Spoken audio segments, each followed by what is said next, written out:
দর্শক, match cover করতে মিরপুরে আছেন সহকর্মী মামুনুর রশিদ। সর্বশেষ তথ্য জানতে আমরা সরাসরি যুক্ত হব তার সাথে। মামুন, ম্যাচের গতি কোন দিকে যাচ্ছে বলে মনে হচ্ছে, বিস্তারিত জানাবেন আমাদের।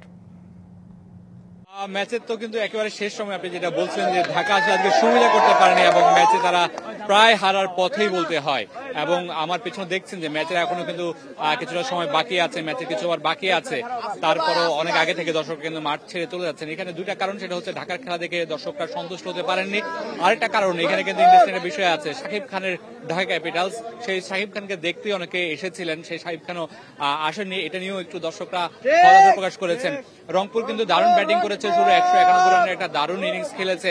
আমরা আজকে প্রথম ম্যাচেও দেখেছি যে মিরপুরে রান হয়েছে, দ্বিতীয় ম্যাচেও আমরা প্রথম ইনিংসে দেখেছি রান হয়েছে।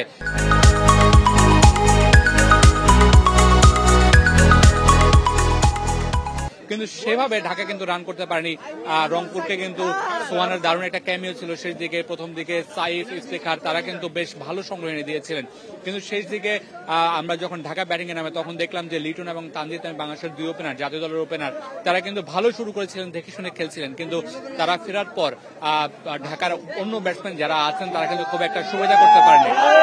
ঢাকা যেভাবে আওয়াজ দিয়ে এসেছিলেন বা যেভাবে শক্ত দল গড়ার কথা বলেছিলেন, সেভাবে কিন্তু শক্ত দল গড়তে পারেনি বলতে হচ্ছে।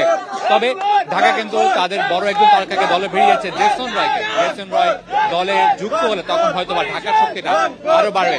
দিশা। মামুন, বিস্তারিত জানানোর জন্য অসংখ্য ধন্যবাদ আপনাকে।